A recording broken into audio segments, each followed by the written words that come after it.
Hey there, and welcome to Doctor Who and Pinball. This is a show where I talk about Doctor Who, I talk about pinball, not necessarily the Doctor Who pinball, even though I love that one.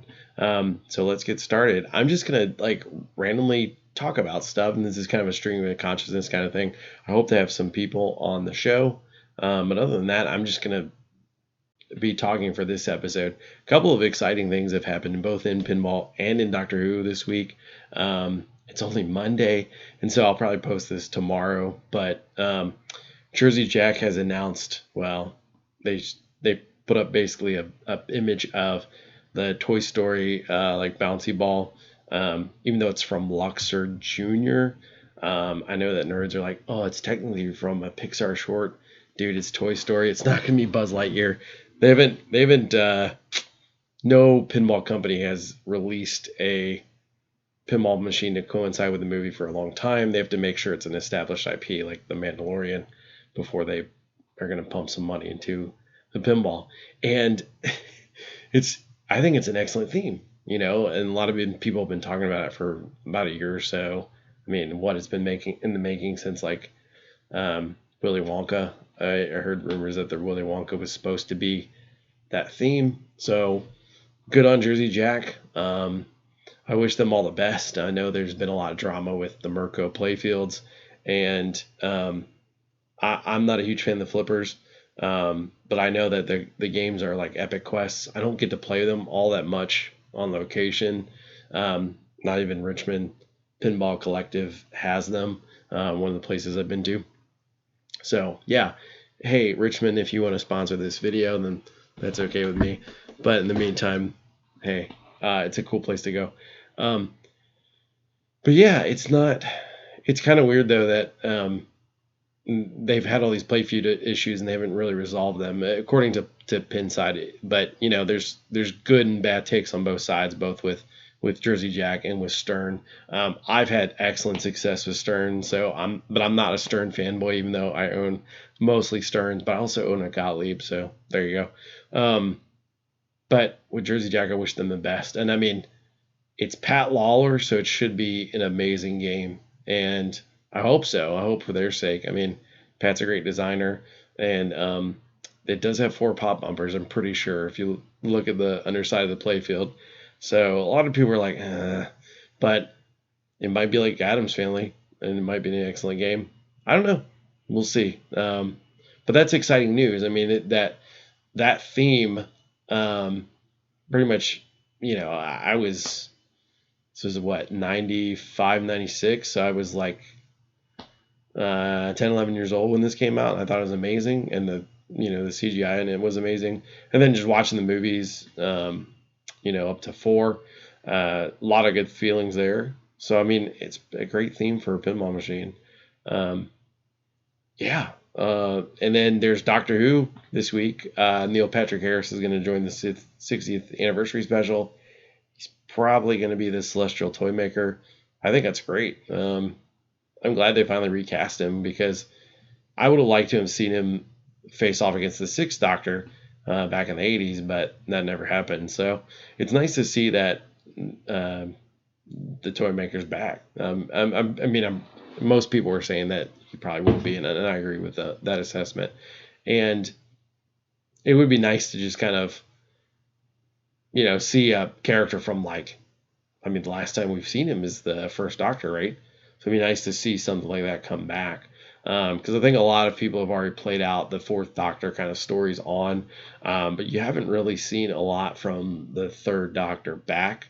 So that'd be cool to see that. And there's some people have said, well, he's probably going to play the Peter Cushing role of the Doctor. I don't know. He's got a pretty dour look on his face, even for the Doctor. And I don't know if he would fit I think he'd be excellent, don't get me wrong, as Peter Cushing as the Doctor, but I think they should have put some facial hair on him or something to indicate that he was still that version of the Doctor.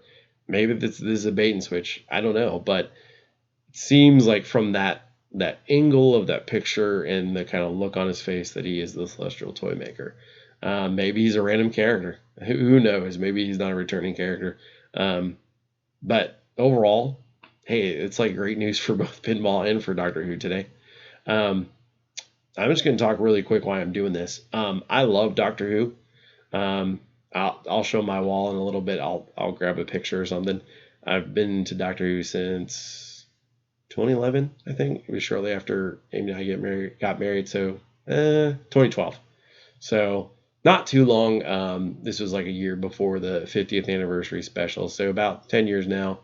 Um, I just I love the stories of it. I like the new Who, and I like the old stuff too.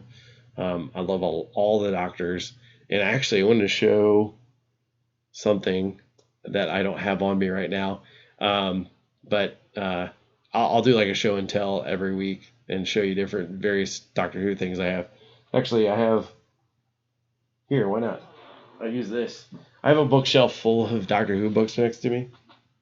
This one I got. I buy a lot of stuff on Mercari. If you guys ever been there, great place to sell your stuff.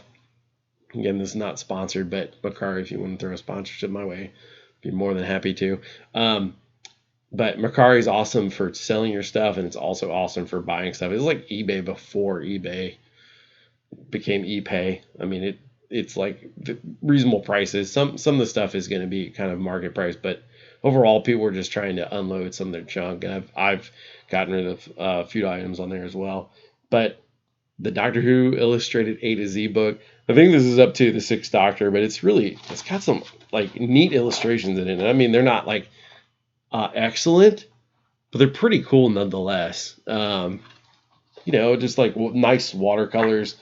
Here's a full color one. So it's got actually pretty cool pages for what it is. And let me see what the copyright is on this.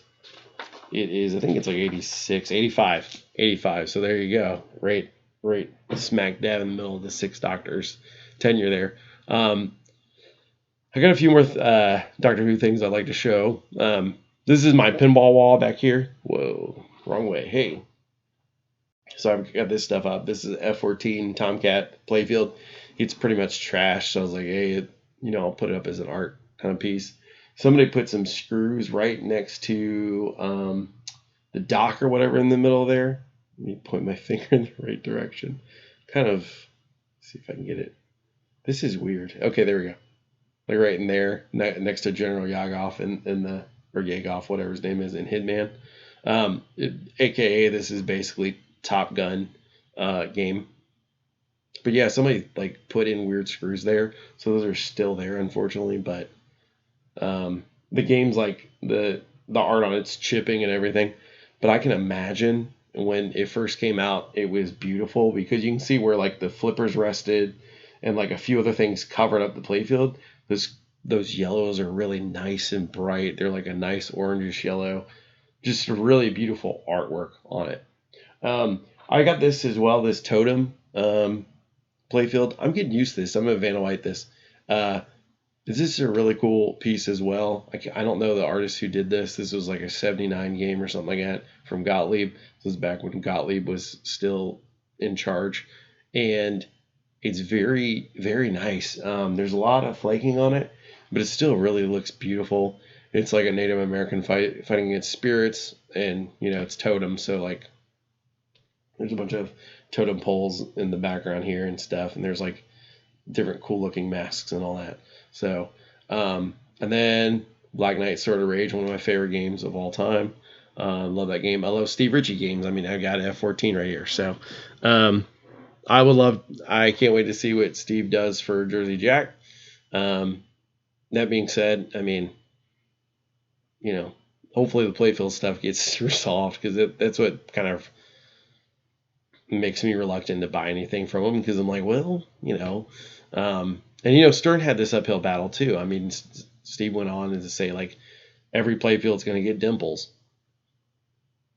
To a degree, he's correct. Every playfield's going to get dimples, but a lot of the older playfields also were played a lot more than playfields today. They were in arcades. They were getting bashed around. They were getting transported from area to area. And a lot of them, yes, they did get beat up because, operators just viewed them as stuff you threw away. You You got your money's worth out of it and then made a profit and you threw it away. So they didn't like do anything to maintain the playfield. But also back then they made this stuff out of like solid wood, not plywood, not MDF. I mean, my Jurassic Park Home Edition is made out of, I think it's MDF, but they wouldn't use any of that stuff back then. So it's kind of like, yeah, there's gonna be playfield issues with anybody you have. Other than that, this has been an exciting week for both pinball and Doctor Who. And hey, if you like Doctor Who, that's great. If you like Doctor Who pinball, that's great too. And if you like pinball, excellent, welcome. But if you don't, you're still welcome. But yeah, like I said, hopefully I'll have some interviews on the channel with different folks, people who own arcades, people who are distributors. I also like to get some Doctor Who fans in here, people that know a lot more than me about Doctor Who. And until then, see you guys in the next episode.